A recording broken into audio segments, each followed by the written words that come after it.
All right.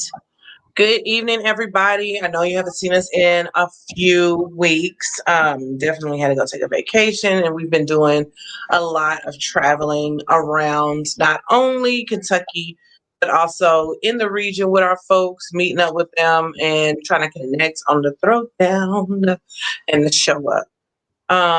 Really looking at the ways that we are handling our healing in this post uprising time, but also the ways that we are keeping this momentum going. Want to give a shout out to everyone fighting for Casey Goodson in Columbus, Ohio. Met with them. Really dope family. Like really love when families are pulling up. Oops, sorry, y'all. But also, just throwing down too. So glad that they have support and glad to meet all the team. Deontay is here. What we got today? Well, I need an update first. I need to know what happened in Columbus. Whatever you can tell us. I know you can't get into all the juicy details, but I wish I was there. I want to know what happened. Something. Give me something. That part. Because guess who wasn't with us? That Me. that one. Y'all know the camera back there. That one. Yes. So it went good. We chilled. We were in a old historic black neighborhood, gentrified, and that kind of hurt just a little bit because they really making some money off of that stuff. It reminded me as fast as they're going um, in Cincinnati. It ain't quite like Nashville. Y'all know Nashville pound. Hmm. But yeah, it was like how they did in Cincinnati, and I guess it's just that trend. I think we're starting to get more into that here in Louisville, but yeah. Other than that, yeah, throwing down with everybody. We were able to get a host of groceries for the family. We have a pretty large family, and Casey helped his mother take care of all of them and just really giving kind words and good words out to the kids and stuff. Got them some nice warm fuzzy socks. I always love giving families like really comfy things in the hard times because I think we like those things. We like feeling comfortable too. So, um, but other than that, they have their own law that they're building too around gun rights and what it Okay. means to be black folks and holding gun rights, but also this historic nature around like how we're being persecuted highly for possessing weapons, period. Particularly Casey's lawyer, Sean. Come on. There's so many Sean's in the legal field, but I love it. Right? All right, see you tomorrow. Um, Walton is doing an excellent job up there. Got Casey's Laws popping, and so Casey Law is going to be about just stop hypercriminalizing us around gun rights and things like that. Casey was really adamant about that legal gun owner, and of course was ambushed by the police. And when we talk about ambush, shot leaving or moving or from the back. So yeah, it was really good to be up there. You should have just came on up there and just leave early like you always do. Kill I me. know it. I had too much moving around to do. But Mhm. what wasn't there? Because Casey Goodson. But wasn't there another death of an unarmed black man after that in Columbus?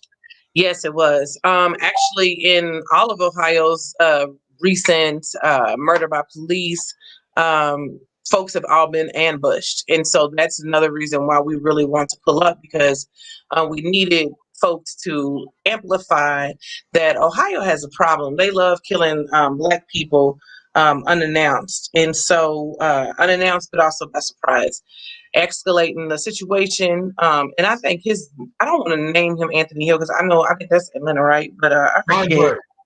Andre, yes, Andre Hill.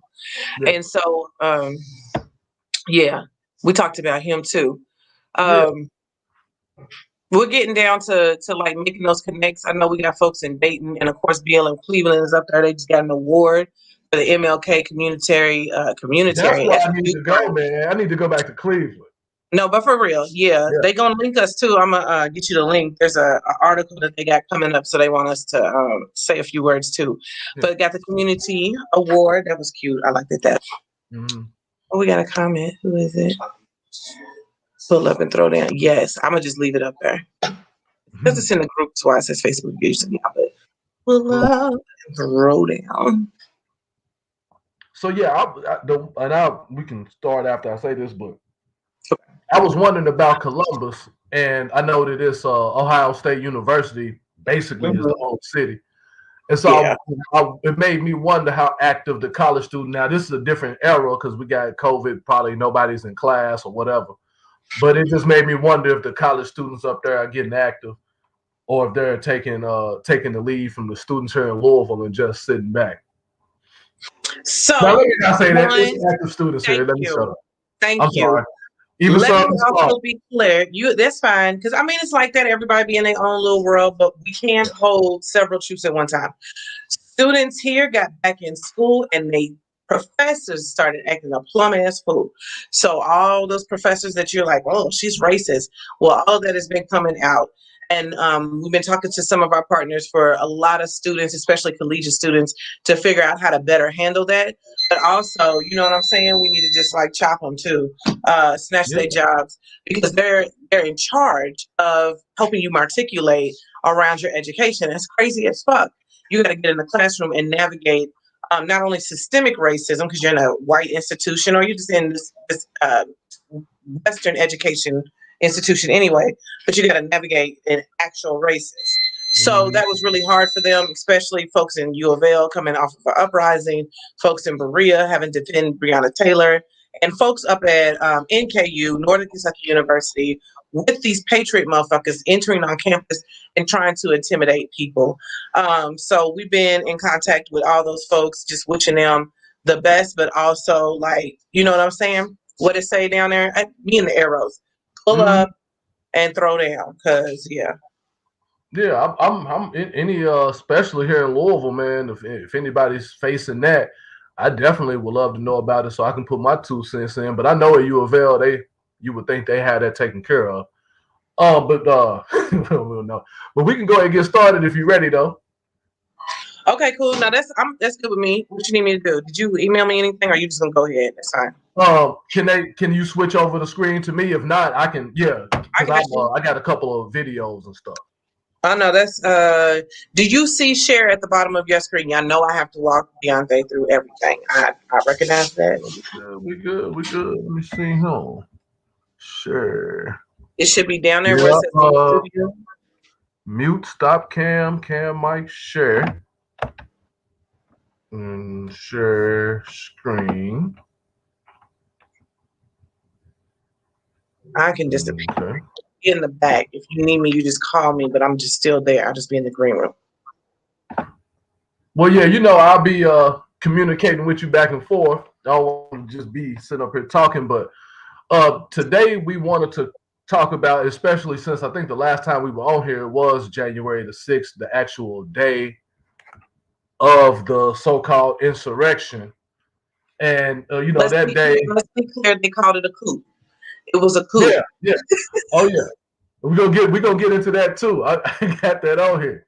We and during that time, at least that when the day when everything started happening, I was kind of dumb or dumbfounded because I was just unsure of what was going on. It just kind of caught me off guard because I don't really pay attention to politics. And so when I see a bunch of people storming the Capitol, it I hate to say this, but the first thought that entered my mind was that it's kind of funny. It's like when the French had stormed the Bastille back in the French Revolution, and basically just trying to take over.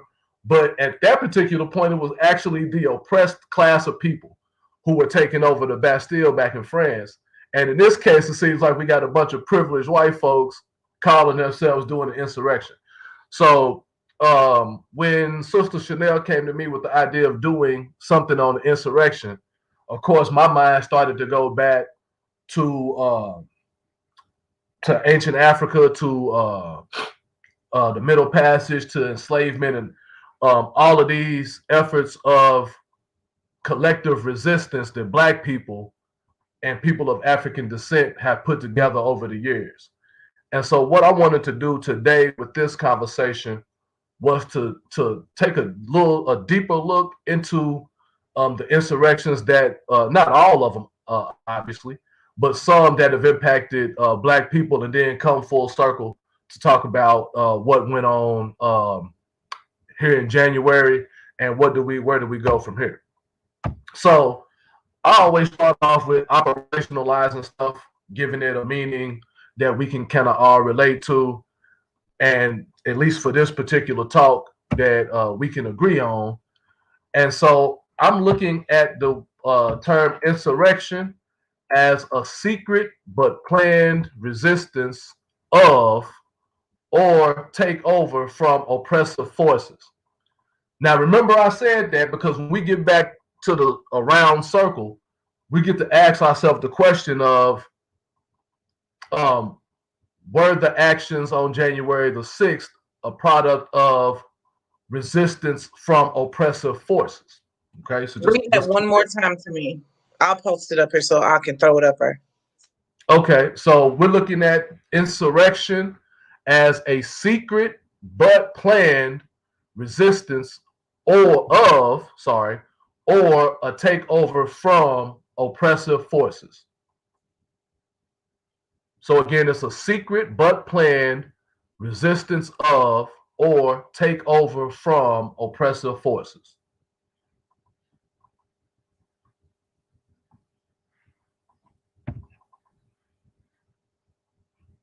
And so what I want to do, and of course this is called the Sankofa series, and so part of what we're doing is looking back toward ancient Africa for some answers, or at least thinking about what was going on during those times and what type of insurrections or what type of resistance was actually done. So in order to do that, I wanted to start off with a clip. Now, if I just click this, will people be able to see it? It's from YouTube.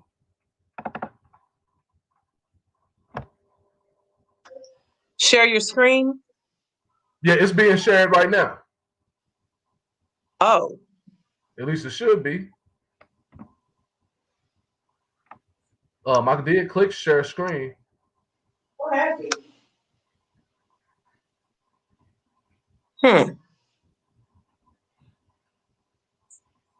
You press share screen and you press the link that has the YouTube video on it.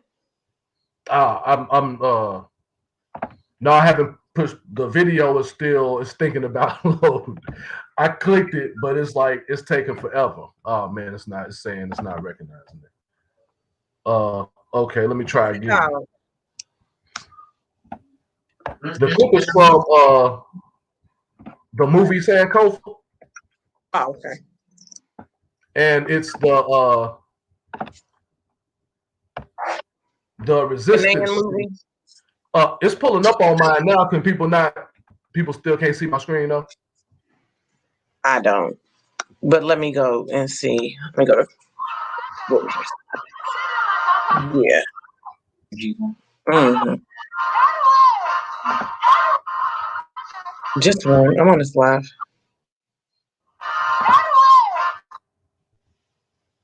I didn't hear what you said. I was talking to somebody else, but I'm looking. I'm heading over to Facebook to see what I see. Okay, currently I don't see. It's a few minutes behind. You're stating.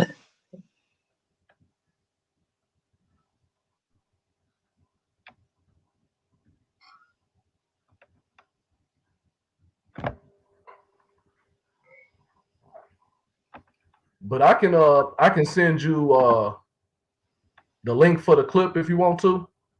Okay, please.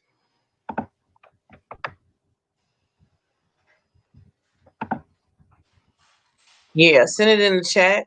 And let me see what I can do. Thank you, Annette. Yeah, we're trying to share the screen so you can see the video that he wants to play. Thank y'all for remaining with us while we go through these things. This is the nature of COVID, because I would love to show this in a group setting, maybe even like a movie theater type setting. To be a great little TED Talks initially is what. All right, you see it in the chat there? Okay, cool. Yep, I'm about to pull it So I got up. like 3 of those, and for the first one, And you just need me to show this whole Yeah, thing? yeah. And Okay. before you show it, let me introduce it. Okay. Um, this is a clip from the movie Sankofa that features an insurrection scene. And just to set this up, if you've never seen the movie Sankofa before, it's about the institution of enslavement, chattel slavery here in the New World. It doesn't it doesn't necessarily talk about a specific location. In other words, it's not set in a particular location, just on a slave plantation. And in this situation, leading up to this scene that you're going to see, there was a young lady who was pregnant, and she was a enslaved African, and they were going to try. She had committed a penalty, a foul, and they were going to try to whip her. Well, actually, they did whip her, and her punishment was like 50 stripes, 50 lashes. As you come into the scene, what you will see is the character Nunu, who was the matriarch of that particular plantation, and she was from Ghana, and she was one of the Akan people, which are our ancestors that created Sankofa. And Nunu actually stops the whole process of the whipping. That Kuta is the young lady getting whipped is pregnant, and she takes Kuta down off of the wooden cross that they have that they're whipping her on, and actually delivers that baby. The next little scene that it will go into is the actual insurrection, which is the plan to take over the plantation, and the Africans were talking about what they needed to do.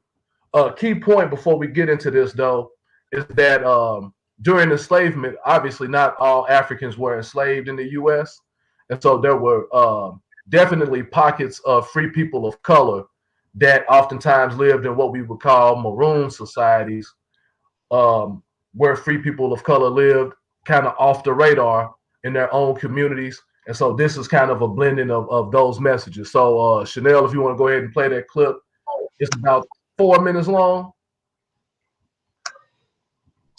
I'm checking to see if it came up. I see it on my screen from You your do? Okay, cool. Yep, good. It sure did. All right, and I'm about to play it, y'all.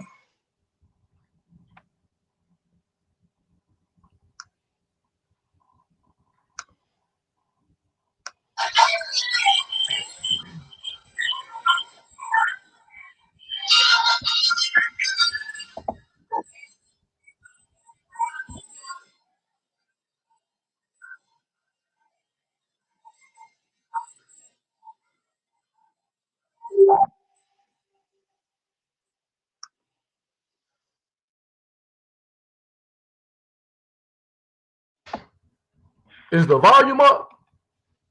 Yes. Okay, because I can't hear it. But it don't matter. I know what's going on anyway. As long as everybody else can hear it, it's fine.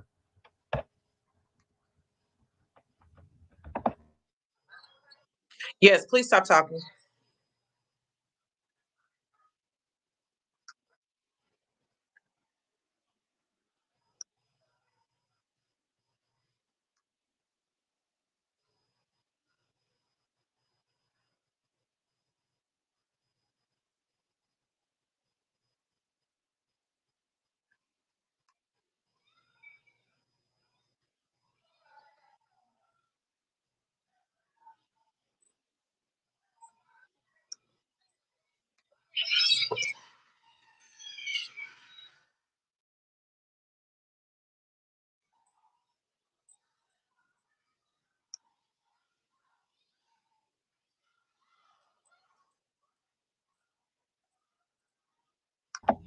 So now they cut to the scene where the main character, which is this young lady here, she is conflicted with her position, I guess, as a enslaved African on the plantation, and so she doesn't necessarily want to take part in the insurrection, which is what we're about to see now. And she was being whipped because she had I forget what she did, kind of escapes me, but the scene we're about to see next is the insurrection, the planet of the insurrection, actually.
What happened?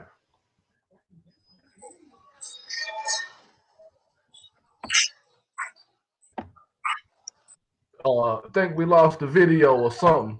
We didn't, and that was There the was, end of that clip. And then YouTube does commercials. Y'all know he doesn't know. So, yeah, that was the end of that clip. But I think like people finding the movie would be dope. So the point of showing that clip and what the end of it should have shown was the African collective. Most of the people in that group were not actually enslaved, but they were free Africans that I said like they lived in caves, lived in hills, and did things their own way. The 2 or 3 characters in that were in that scene that were enslaved were there to try to figure out what they could do to help the insurrection.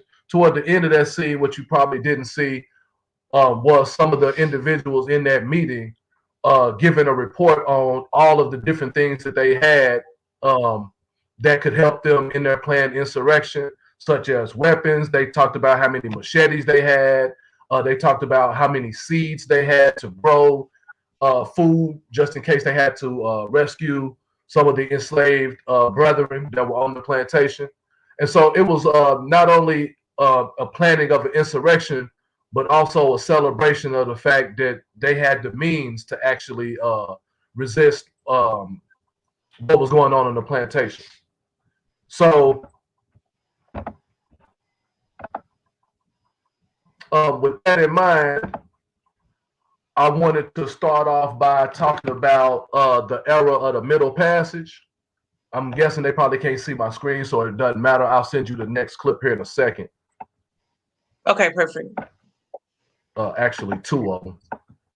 And as you all probably are aware, the Middle Passage was the era prior to the enslavement of our people, where specifically on the west coast of Africa, you had the threat of kidnapping, violence, bribery, and trickery, which led to people of African descent being put on ships and sent to the New World to engage in this new system of slavery called chattel that was really mainly based on owning property and accentuating racial differences to create a system of racism that still exists today. The Middle Passage had several conditions that made it unique.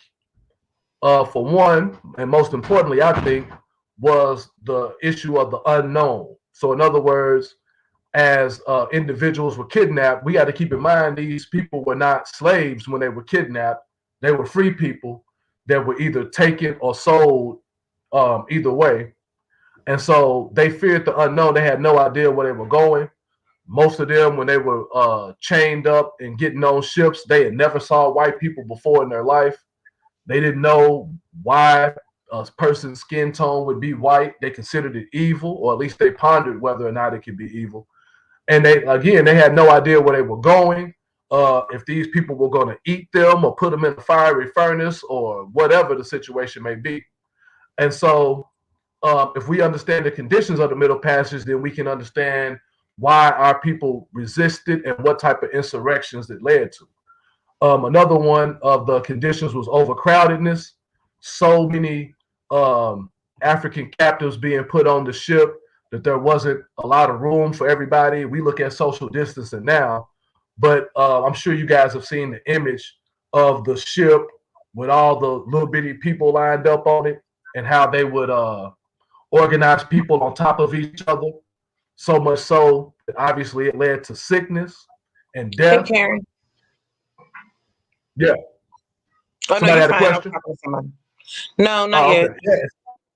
Yeah. Stop me, man. If I get to rambling, No. but on top of the sickness and the overcrowdedness, the fear of the unknown, there was the way in which they were fed.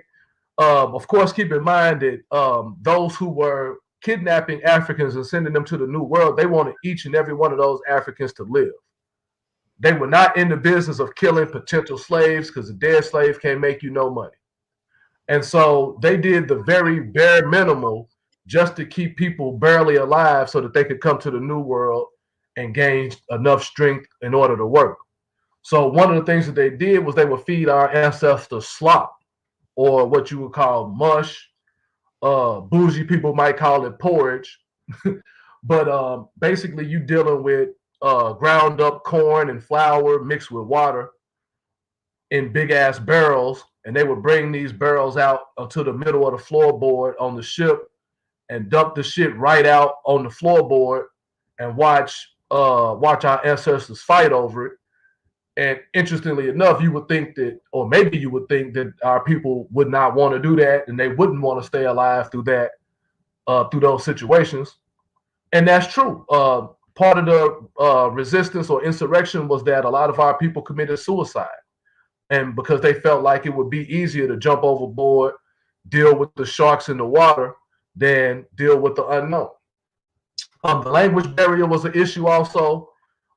They took our ancestors from various tribes, various communities, and intentionally separated them by language so that you could not speak and communicate with someone else that was on the ship with you or that was near you, to prevent the very insurrections that we participated in. And so those two clips, Chanel, you can show the first one, are from the movie um, The Amistad, which is based on a real situation that happened with a brother named Joseph Senke that was an African that was they had attempted to enslave, and he and his peoples took over the ship. And of course, the term Amistad is Spanish for freedom, which is where they were headed to try to enslave these brothers and sisters. And so the first scene you'll see is just the mutiny, the ship mutiny. It doesn't have any words in it. It's just good old fashioned violence against uh, white captors rather. And so definitely check that out. Chanel, you can go ahead and play that clip. Hopefully it'll be a little bit better than the first one. And this happened in 1829, by the way.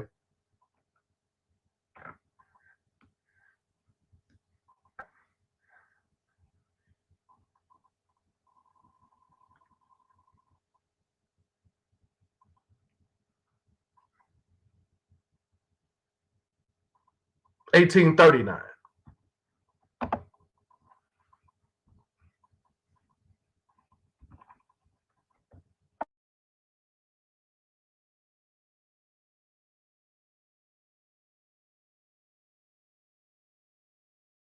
And don't worry about this part. We're gonna get our get back.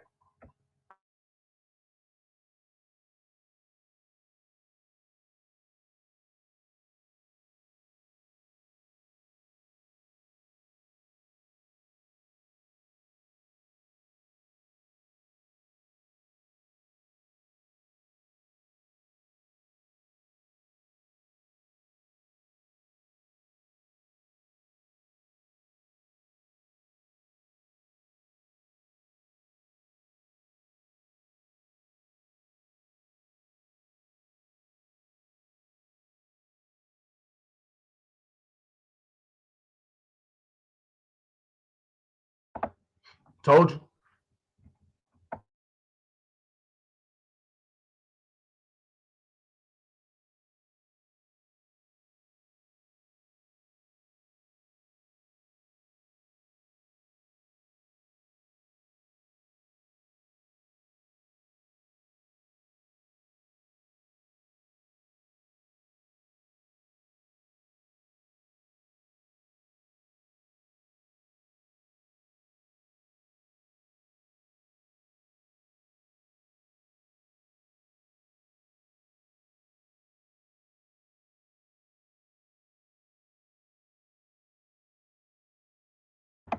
Okay, so in the next clip, you will see the famous scene of when Sinke, again, Joseph Sinke was the brother's name, where he says, "Give us free," and declares his people free.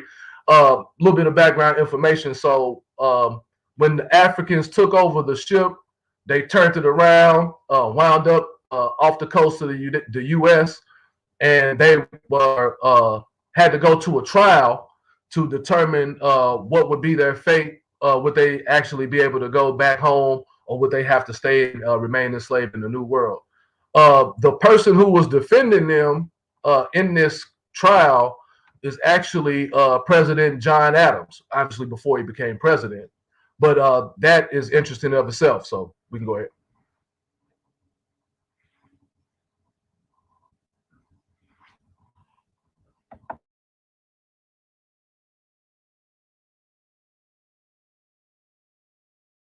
That's Sinke.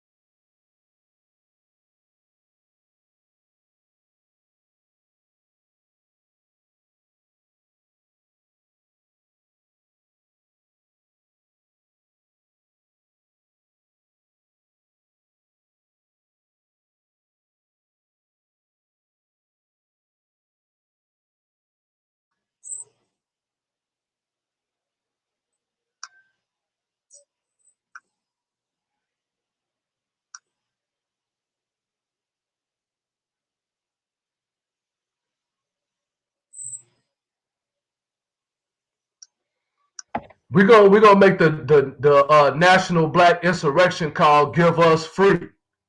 We're not getting ready to do that. We ain't But gonna do it. yeah, I think they're still saying that they can't hear.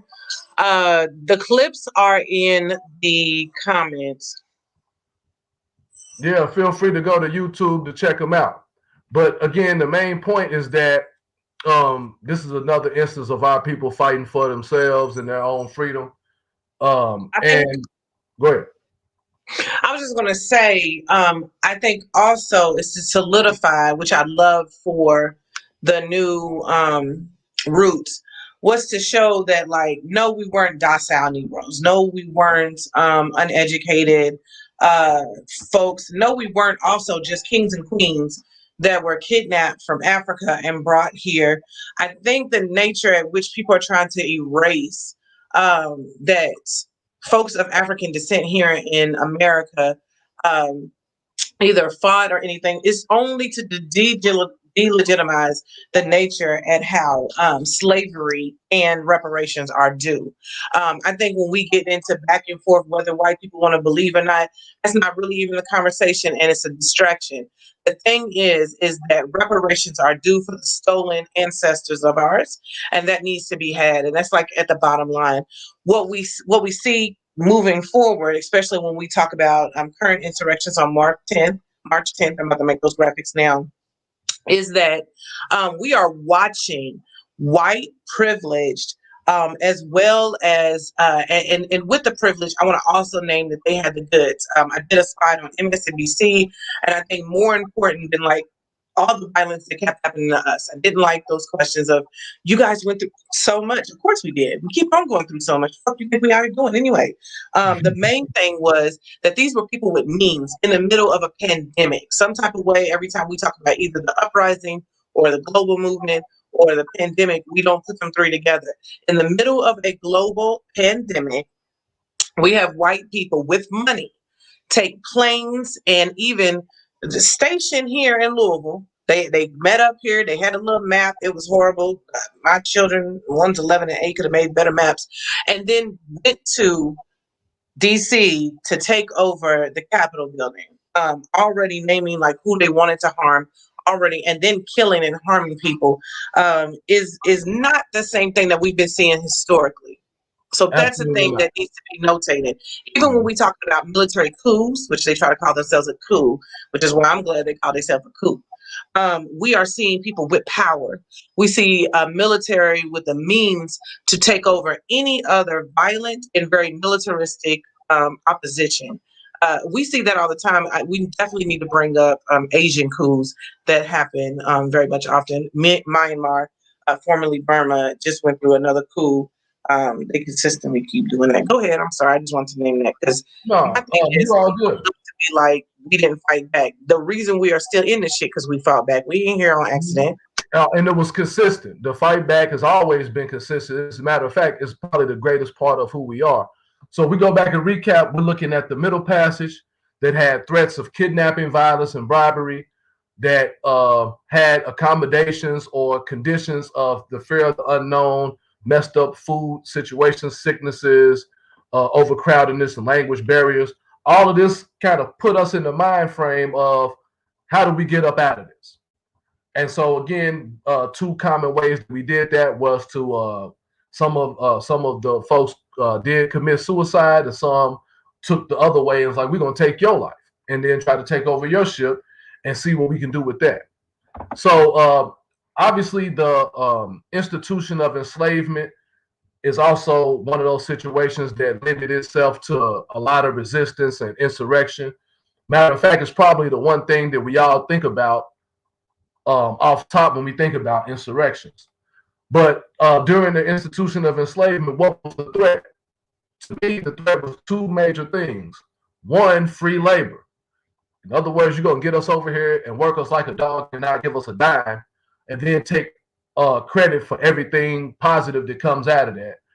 And then secondly, and probably more importantly, was the issue of cultural indoctrination, where the point was to teach us so much negativity about ourselves, so much bull jive history, so many lies, so much ignoring our history and our past, that it makes us feel like we are less than.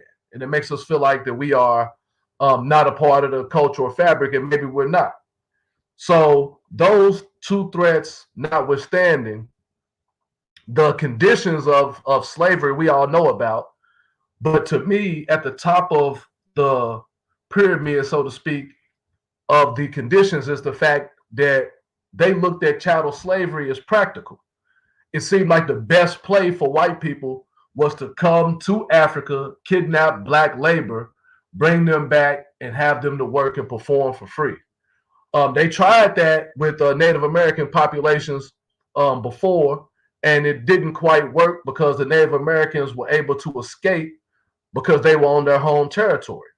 On top of that, Native Americans would die off from the diseases that white people had imparted onto them, whereas though black people, Africans, have and had a similar body structure, body type as whites as it pertains to being able to fight off certain diseases. I want to name. Yeah, go ahead. Let's make sure we name that they purposely gave those diseases to the Native Americans. Oh yeah, So yeah. they stole their food. Yeah, go ahead. They stole their food. They mass murdered them. Um, they kept Biological warfare. they kept a black slave safe. After they separated the Native Americans, they were helping everybody get free. So slavery wasn't this thing where everybody was just chained up. Black people did this and natives did that. No, everybody was enslaved at the same time with each other, even poor white people. And then the shifts start making. So we got to name that they purposely poisoned Native Americans. No doubt about it. No doubt about it. And the system itself, they justified it by saying that God had ordained us as African people to be enslaved to whites, based on the so-called curse of Ham, which is actually in the Bible, but the Bible doesn't say anything about Noah or Ham in this case being black. But of course, they did consider us Hamites, and to this day. But again, the Bible or other means were used to justify the enslavement that we had to endure. And then the punishments, the way that they punished us, were ways to keep us in check. And so I could go over all the different types of punishments, but just know that shit was brutal, that it was prehistoric, or what's the other word I'm looking for? Medieval style plantation punishments. And they didn't think that what they were doing was all that bad. They considered it benign or civilizing, or if anything, efficient, or at the worst, cruel. But at no point did they acknowledge, and maybe even to this day, has it really been acknowledged, the harms that was caused, not only to our people then, but how does that work and how does that trickle down to us now? But Okay, what's the so a insurrection? few countries, a Yeah. few European countries did. Not necessarily Oh, yeah, I'm they're talking ignoring. specifically about the U.S. though. Yeah, go ahead. Yes, the U.S. has not to this day apologized, which everybody seems to be the easiest around enslavement. But the other countries did. We want to remind people that slavery was ended in 1804, Mm-hmm. and the slave trade was supposed to stop. Pirates go back and they start doing rogue kidnappings of Africans and free Black people throughout the diaspora, the Pan African diaspora. So out of Mexico, out of the islands, out of Brazil. Brazil has like these huge Colombos, and those are communes of Black people, Maroons, that live freely but also do work. Now we have sharecropping extremely early, but not in the same way that the U.S. takes advantage of that. And they move those people. So that's the other part of reparations we're talking about. After Mm-hmm. 1804 takes place, you all continue to keep moving and dealing in slavery, all the way up until, of course, the Civil War. Well, technically, we still are not removed from slavery. People want to say people were enslaved up into the 60s. We are still under enslavement, especially if you are jailed. And that also helps people with human trafficking. So the countries over in Europe, Germany, and a few others, since they were caught dicing up Africa, had to pay reparations immediately. And I think the last country that we know of trying to make things right was South Africa with their reconciliation project around apartheid, something that I didn't agree with, because I'm just like, those people were still alive who had caused extreme harm Mm-hmm. and genocide to Native Africans, but also that the Native Africans did not receive all of their due, and they are still living in shanty towns, which is really fucked up. I wanted to ask Chanel that, since we're talking about reparations, and it's interesting, we talked about that in class today, but the first reparations that Black people demanded was immigration with the E. In other words, the United States or people in the New World should pay for us to go back home. Since you didn't have no problem spending your money to come over here and kidnap us, then you should spend some more of your money to send us back. And the act of the first Back to Africa movements goes back to the 1700s. Our ancestors, specifically in states like Massachusetts, were Pennsylvania. demanding, and yep, absolutely, Virginia too, were demanding, um, from politicians. They were demanding and petitioning for us to go back to Africa, and that was what reparations looked like from the beginning. Going back to insurrections, though, I want to talk about three that we probably have all heard of before, but I'm going to kind of talk about how the build up goes from the first one to the last one. And then if people want to discuss or ask questions about what actually happened, I'm good with that. The year 1800 was Gabriel and his wife Nana Prosser, who were uh, um, basically who were enslaved Africans and wanted to break away from the plantation system. They had a plan to do so, and it was a deep and intricate plot. But obviously, just like the rest of these insurrections, it was halted by none other than the proverbial snitch. So again, snitching is nothing new either, and you could even talk back to Harriet Tubman, who carried the snub nose 45 just so she could murk a snitch if it had to come to that. So the Prossers were not successful, but they were inspiring to the other two, which was David Walker's appeal of 1829. David Walker was not an enslaved African, but his parents were.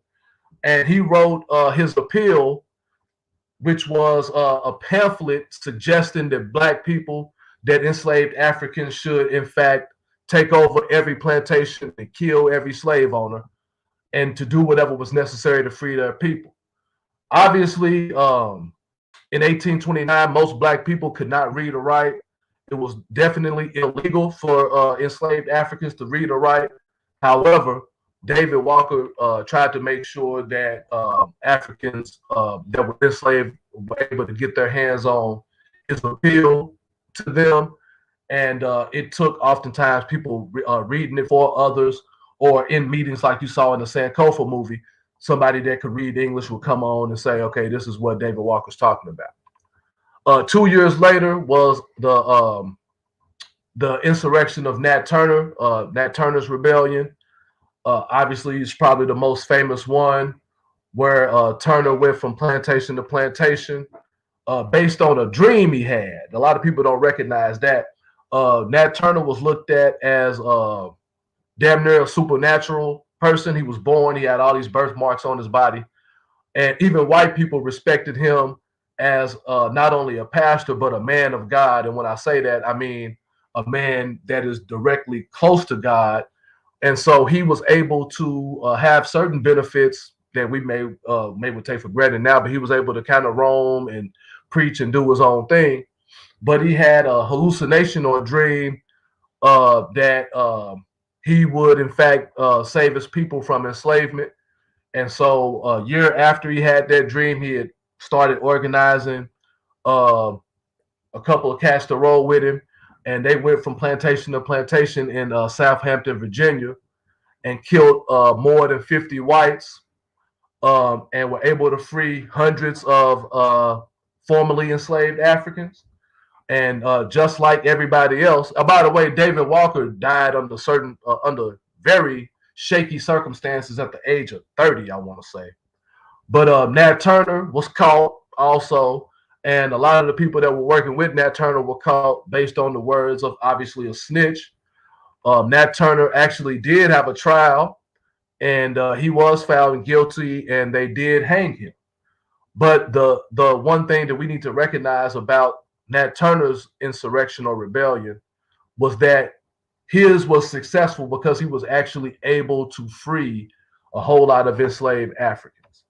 I'm gonna stop right there to see if anybody's got questions or comments, and then we'll take it to we'll wrap up by talking about this stuff going on today.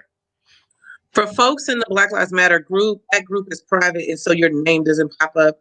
At the top of that post, it says, "Hey, click this link." Click that link so your name pops up. A few people have done it before, their name pops up, and I love that. If you don't want to, it's okay. It'll just come up as Facebook user for us. I mean, I can see inside the group, but it's cool. I also want to name that he was very successful at regionally organizing. I'm just lifting that up because he found the way in which he needed to do it, and we haven't lost that way. Not only were we utilizing this Underground Railroad or this, covert actions to make sure that we were able to reach our folks. We've always done that. That's not anything that's new. But I do want to name that it is being copied by these white folks who are upset that Donald Trump has not maintain office. And so, again, we're watching people deny what is rightfully a natural right for Black people, also a human right, the right to organize, the right to fight for your freedom, the right to name yourself, also the right to be able to find goods and services for yourself and your family, your community. That to deny somebody that is genocide. It Right. is simply genocide. So, yeah, do we have any no questions from the people out there in TV land?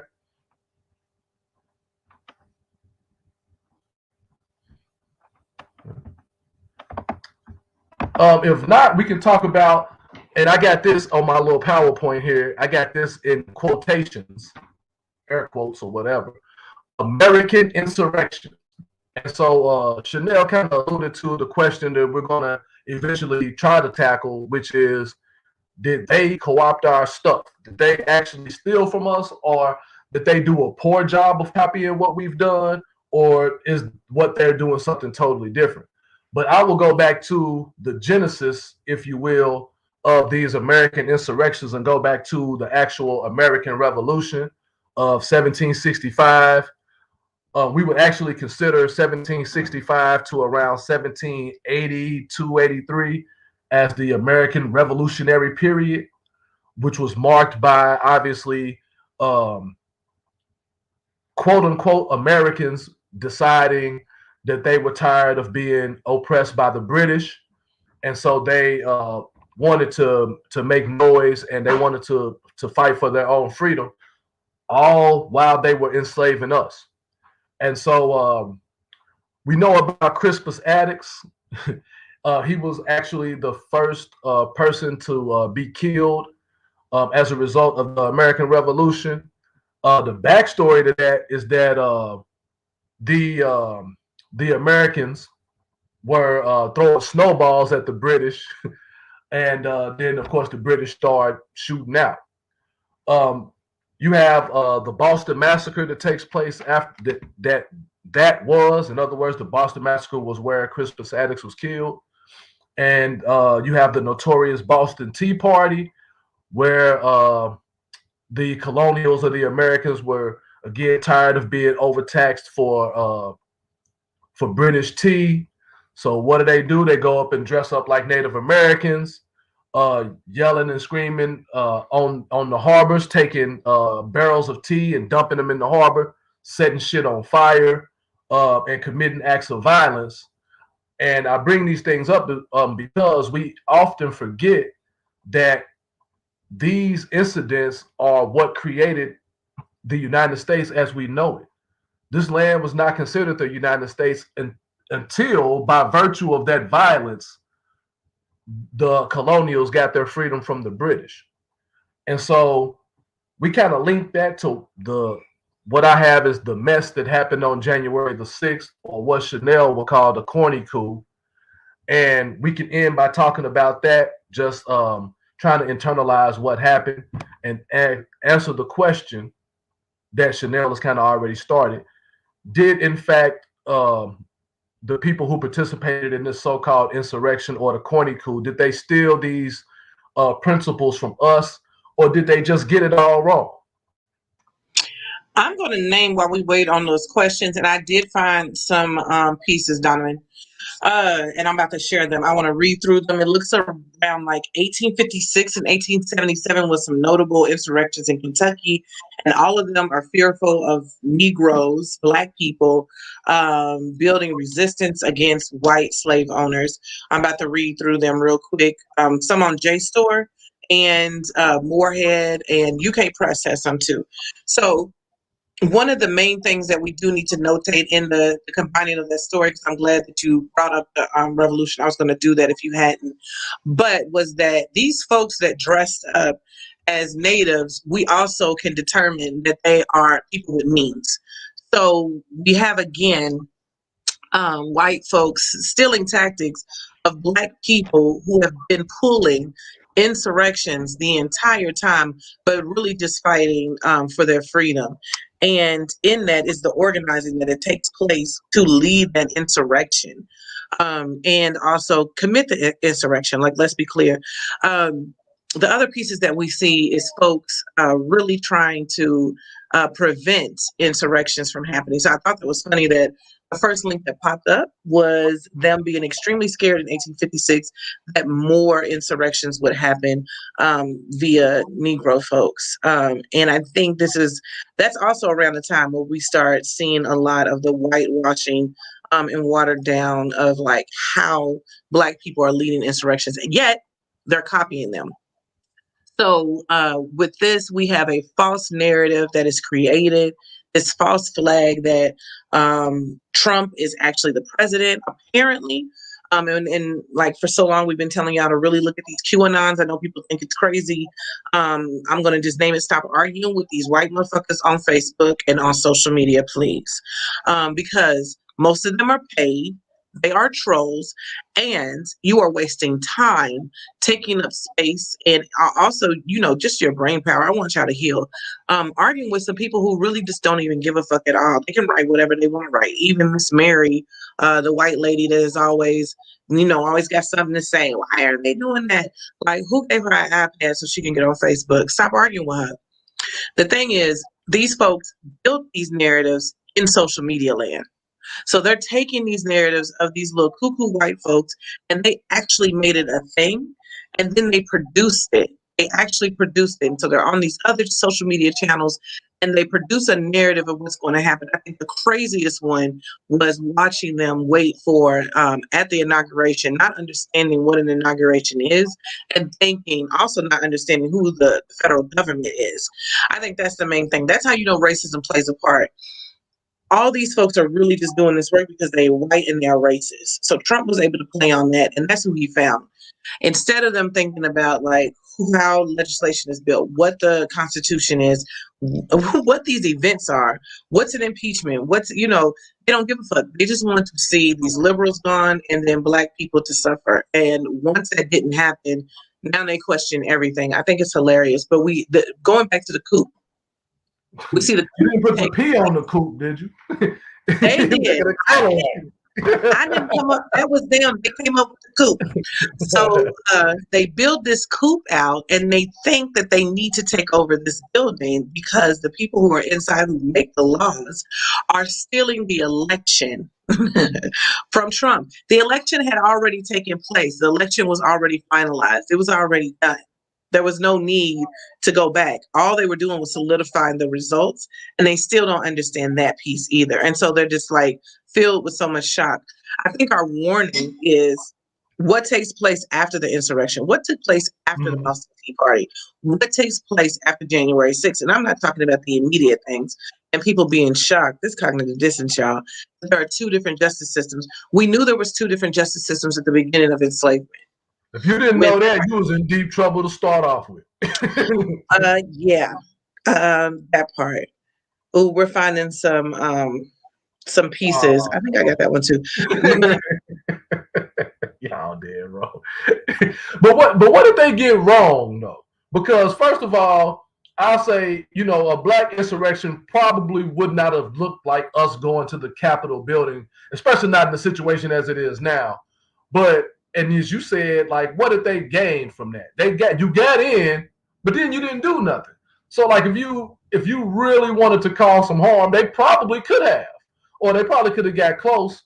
But I guess my question is, what did they stand to gain? Just getting some attention, or I can even look at the Boston Tea Party. I can say, well, I can see what they were gaining. They were trying to not keep paying these high taxes, but and it worked. But did this work, or something gonna happen next that I'm not ready for, or what? The only thing that they gain is to save whiteness. I know this gets like it goes over people's heads a little bit, and I think we always are trying to like make sure our babies understand that it's not the color of your skin. The children know. I just want people to stop telling babies that. They know it. The kids really do understand. They know that white people will save whiteness at any cost. And it doesn't matter. They have watched them through this entire movement take place. They are not oblivious to this, and they will let you know. White people will save whiteness at any cost. And that's exactly what we've been watching. They have trademarked it into Trump fits. They have trademarked it into Make America Great Again hats. And they know exactly what the fuck they are talking about. Totally ignore the whole piece of trying to get you distracted around like, oh, slavery was so long ago. Bitch, that doesn't matter. What matters is you are still racist. What matters is racism still fuels this country. What matters is poverty is only built on racism, and we ignore the racism that comes out of white poverty spaces, all because they are white. We do not adjudicate anybody that is white around poverty. We drug them, but we do not do that as much as we do black and brown folks. We will steal their money. We will steal their food. We will break up their families and send them off like they always have been. I know somebody said they took Native Americans, assimilate them. They assimilated black people too. Does anybody here know a Bantu language? No, we don't.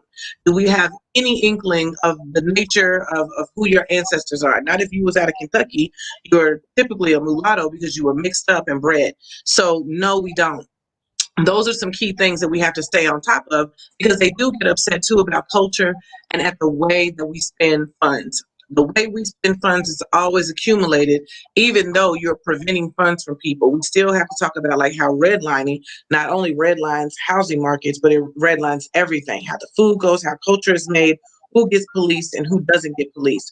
Those are the things that we are still seeing. And that's what that current insurrection is about. They don't want to be entered into that world. But look what happened. You fuck around and steal a laptop. I don't get that. Let me ask you something. You seen that American Skin? No, I need to. I won't say nothing about it then. But just watch it and then get back with me. It's interesting. I'll just tell you this part of it. It's about the guy Nate Parker's character. His son is killed by police in a police stop incident or whatnot. And let's just say he takes matters into his own hands.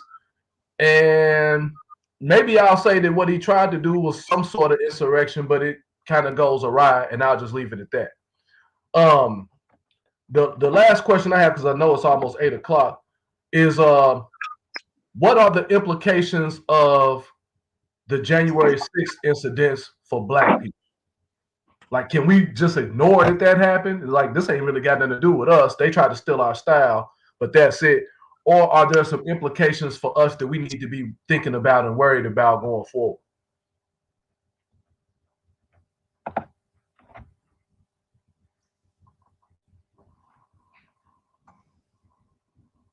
I'm typing it up.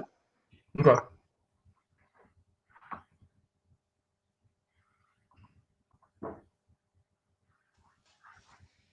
We come back on the 10th to really talk about like what has been taking place with our actions in insurrections is the whole reason why we do this movement, right? The new Jim Crow is that Bible for why the Black Lives Matter movement, the movement for Black Lives exists and what people are looking for, right? And so what this actually looks like is to push defunding tactics and mechanisms across the board. If you are asking for money from your city, you should not have to fill out a grant anywhere. You should be demanding that they defund from public safety dollars that go straight to our police.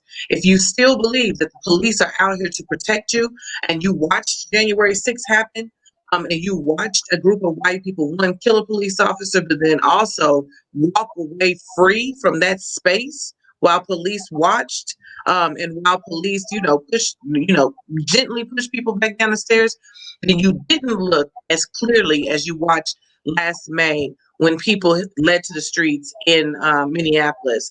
And then when we found out a police station was on fire and Black people are being held with that. And you didn't watch Louisville when people were going and looting stores, but looting stores for needs. We don't see people just like generally buying shits and giggle stuff. People looted those stores for the needs that they needed. And we're talking about folks in the West End. And then we have like this slideshow of 3 Black people who are being held responsible for looting as if that's going to like quell down folks who have been thrown out of their jobs because of a pandemic, folks who have lost family members because of a pandemic. So our thing is, if you're worried about healthcare, defund that shit from the police. That's public safety. If you're worried about food apartheid, and we're talking about if they are taking grocery stores and other food mechanisms out of your communities, demand to defund the police and to fund food operatives where people can actually get the food, right? If we are really worried about public safety and these young people and what are we going to do, actually fund shit for them. We have totally forgot that young people actually exist. And we thought that they were just going to be cool with altering their life, going to school with hundreds and thousands of people to now sitting at home or, losing friendships and things instantly. So those are some things that we need to really look at when we're looking at that, especially if we want to talk about what people are losing. They are losing their homes. To see people move and displaced is racial banishment. And we need to be acknowledging that. So if you're looking at public safety dollars, look at those public safety dollars and move them to a place of stability. And that stability looks like homes for all. I think that's what we need to worry about. I'm not for sure. And I saw plenty of people who make regular appearances like on MSNBC and all that. I love those folks. But this ain't our cup of tea. This ain't our shit. You know what I'm saying? I watched with popcorn. We had a nice little gourmet meal. And we had some tequila. But my thing was, it's not our shit. We know exactly who built this. And white folks, if you still wondering what to do, you are so past due. You need to actually not so much get active, but to condemn our legal folks. I didn't mean to say that, legislators, and then actually hold them accountable for the shit that they're trying to play.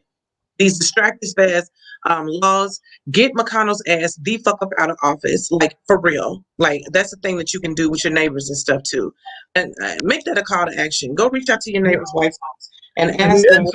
Some of them, Chanel, are their cousins, uncles, aunties, friends, Yeah, people yeah, that they all church of that's with, fine. people But that socialize with. However, just I'm holler. asking them to organize locally. Go next the fuck door and go ask your neighbor, how the fuck did you feel about the insurrection on January 6th? That's who you need to be talking to. Don't be, oh, hey, your grass is looking great. See, your petunias are getting ready to get planted. No, go next door and say, hey, you know what? That shit on January 6th wasn't cool. If that's the way you feel, I feel like if you don't do that, you was down for it. And we have to know that silence is violence, in just all spaces. I wanted to put up that call to action. This is what we were just talking about. Sorry, y'all. Definitely make sure if you want to come. I appreciate you putting that out there too, as far as the defund the police. I know your crew probably has a good handle on what that means, but a lot of people don't understand. People think it's just strip the police of their jobs and money, but it's more intricate than that. It's more of a function of what can we do instead of this mass policing? What can we do instead of increasing police? And who can we employ to take off some of the load for parts of the job that police get wrong? They get wrong. Let's also be clear about who the police are. The police are the people who built what preventing Black and slave insurrections were in the 1800s. They then bring contracts. These contracts ain't fucking new. This ain't no, oh my God, Black Lives Matter figured out these contracts. No, the contracts been there. They have been there. And in those contracts that started way either in the 1800s or in the early 1900s, cities started building with the police. The police is a separate entity. And so they build in a contract just like a contractor and let them know that, hey, if you're going to do this work, I can't be doing all that crazy other shit y'all was doing, right? What's the crazy other shit? Torturing people. That's a thing. Terrorism or terrorists. And so the cities think that it is okay, and they still do. It bewilders me that cities still believe that police are going to be here to protect and serve and also keep down crime when they manifest and maintain crime. So we really need to be looking into ourselves around community care, safety, and defense, knowing that we keep us safe. We've always had the skills, and employ some new tactics around what this looks like. Also, there's a call to action to white people, but call to action to Black folks. Inbox us around on either FB, IG, or Twitter. Also, email us any way that you can around Sankofa series. Come on and join on too. We love the conversation. If you want to be on the next time, I think we're getting ready to discuss like what that next one is going to be. But we know that we will be talking about current insurrections and uprisings on March 10th. We talked about January 6th, and we'll keep that conversation steady because we'll start having, we're running into a season of anniversaries around current insurrections. Freddie Gray was April 2015. We also have Deontay Hamilton in not Minneapolis, Milwaukee, April as well, and a few other folks. Right. We also have the 1968 insurrection across the nation with folks after Dr. King was murdered. So we want people to keep that on their minds and be prepared. I love the folks that are watching that are questioning about the insurrections in Kentucky. Let's bring that up too. Want to have that conversation. We can keep that going in the group that we're in. What else you got? Oh, the other thing is visit Black Market. When we're talking about defund the police, we need to be talking about what we can do. So John Treese Martin has built grocery stores before, Oakland and DC, in cooperatives, and was like, one of the solutions is not begging and demanding that these commercialized stores continue to function for us. It also means that we can build. So that's what that stay low and build means. They get on your nerves or you serve demands. We're going to do it anyway. So when they see it, they know it's already getting ready to happen. It's going to take place. Let's do that. We also have a lot of construction needs needed on our housing team for our properties, but also for some properties of community members. If you have those skills, give us a hit. This is our email as well.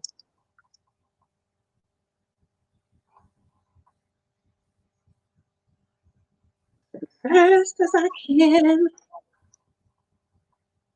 But yeah, I'll say this, Chanel. I think the biggest point was the point you made a few minutes ago when you said, "Who are the police?" The police have always been the oppressive forces, and whether we want to look back at the kidnappers who took our ancestors from Africa as police, or whether we want to look at the proponents of chattel slavery as police, the slave owners as police, the politicians of those days, or even now as police, we can do that, and it gives us kind of a charge, and it gives us responsibility to fight against that type of oppression. And I think it's quite interesting that a bunch of white folks used our oppression to fight basically against us in the way that we would use it to fight against them. And it boggles my mind how nobody sees that that's what happened. But I guess we'll get into some more next week. They definitely see it. When we talk about whitewashing, we got to remember whitewashing is about removing that and being able to build a barrier around like that shit. They actually definitely see it. They know where it comes from. White people are not a curator of culture. They are a curator of colonialism. And colonialism means they're going to steal whatever benefits them. And that's exactly what they've done with the nature of insurrections. Just like now, the coups that they see elsewhere, oh, we're going to do a coup. We're building a revolution. There's no need for white people, even then in 1776 or now, to have some type of revolution. Who you revolted for? You're the assholes. Y'all the people getting on people's nerves. You know what I'm saying? You're the ones carrying out racism by not fighting it. And using their privilege to create an insurrection. It's just weird. Climbing over the damn fence. I mean the wall. That shit was hilarious to me. I am sharing these links. I just want people to know we still need to write the syllabus, Deontay. I just think it's cute calling it the syllabus. And we can put all this shit in. That's what I'm used to. That's all I do. But yeah, no, I'm good with calling that the curriculum, and because it's knowledge. Yeah, I'm with that. I'm posting all these links, some things that I saw because of Deontay's question. Oh, good, it hits on the YouTube too. Ooh, I thought I had to go send these links elsewhere. I found a book around poems around insurrections. I thought that was cute. When was this book made? When I say cute, it just really goes to like what we're talking about, 2016. And if y'all see the one about the poems, get that and let's read that because I think that's what we're going to lead into on March 10th. That's going to be awesome. The rest of them are insurrections around Kentucky. one of the most important pieces around like what revolts look like in Kentucky is that people try to ignore like they took place because of the diminishing size of the Black population here.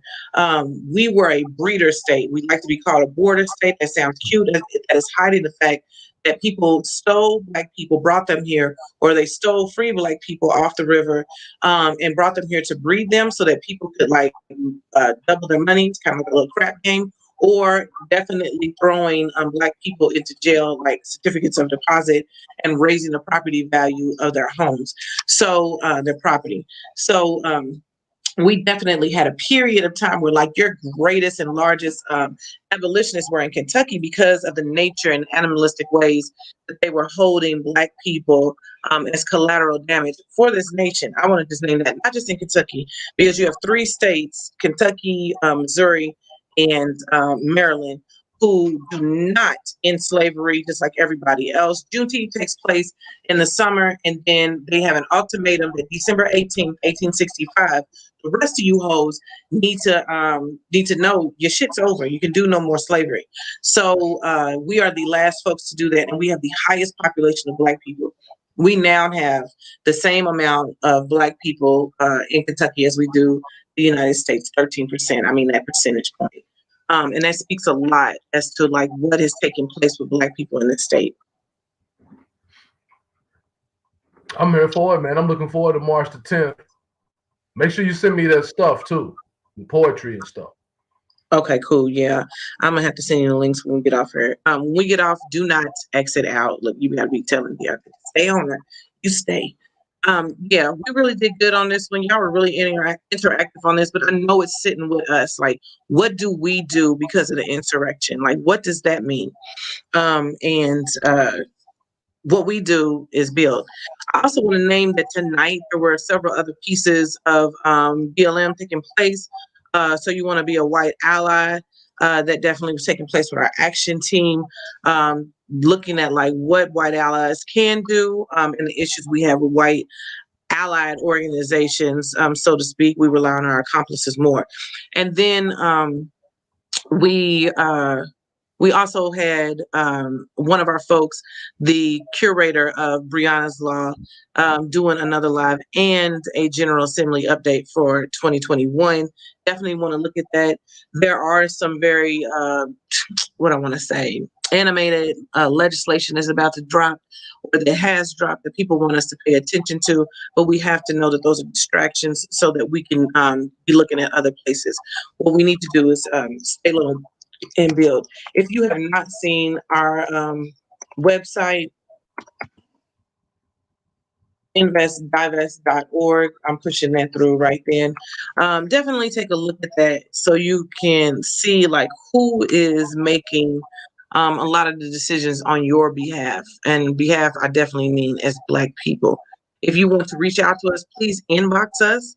And inbox us specifically for whatever need that you need. And we need folks to be detailed. We don't take a lot of calls, but we do answer those inboxes. What else you got, Deontay? That's it for me. That's it. I mean, I'm just like I said, I appreciate you inviting me on and getting cranked back up after the brief hiatus. And I'm looking forward to March the 10th. Yay. Okay, cool.